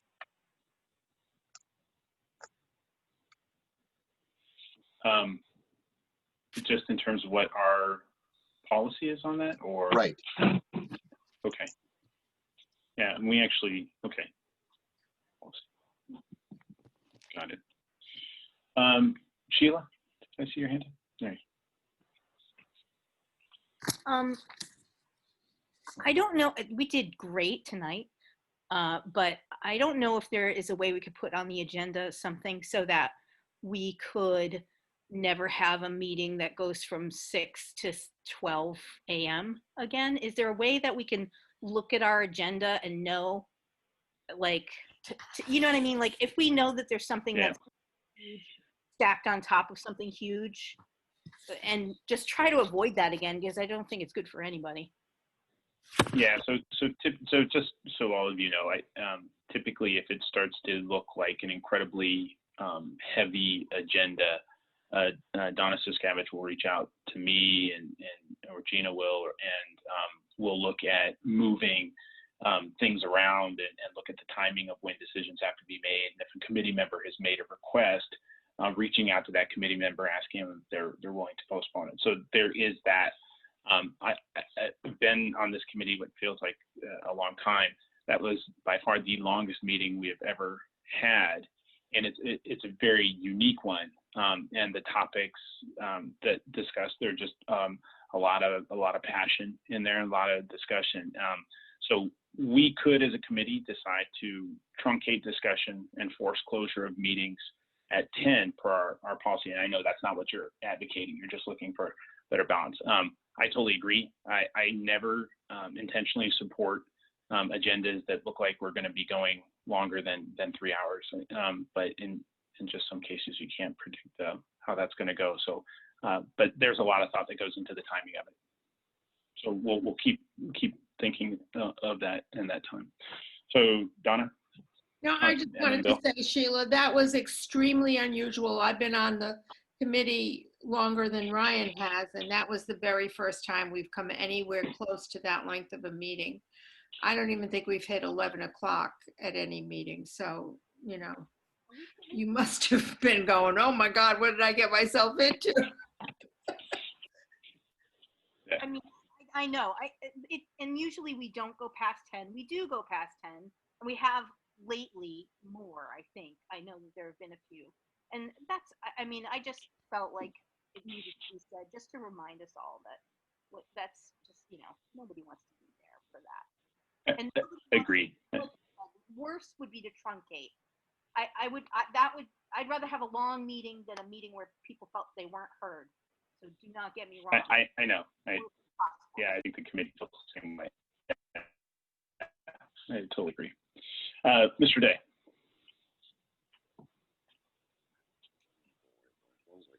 We're going to have a discussion on when we're going to go back to in-person meetings here. That would shorten up our meetings considerably because people sit home and are comfortable in their house and they think they've got the right to just go on and on and on and on. And in some cases, that's what's happened the last meeting. People were nice and comfortable in their house and they were talking like they were sitting there having coffee in the morning with their neighbors, and we almost had coffee in the morning with our neighbors. So I just want to update on in-person meetings. Yeah, so on that front end, and I support the in-person part. My objective is not to limit that discussion, but on that front, we're waiting for Sean.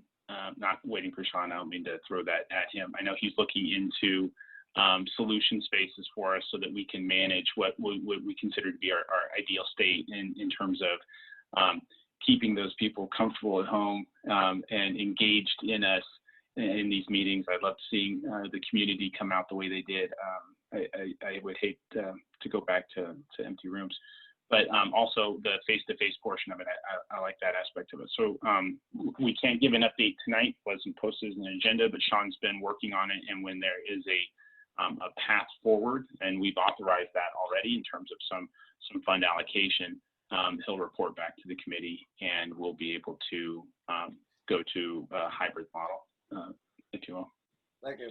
So, you're welcome, sir. Mr. Luzon. I just want to follow up with what Bill just said. You know, I realize, Sheila, you have underlying conditions you don't want to go back, but our first several meetings during the pandemic were hybrid and wasn't perfect. It was still doable. I'd love to see all those people the 60, 70 people that come to our meetings, but can't guarantee that either. But we expect the kids to go to school and we're not going to school. So I'd like to know when it's going to happen. I'd like to happen sooner than later. Understood. Why don't we just put this as an agenda item for the next meeting? We'll see it. We'll get a status report on where we are with that technical solution that allows us to accomplish So can I what follow all of up us on that, Claire? Can I Okay. follow up on that?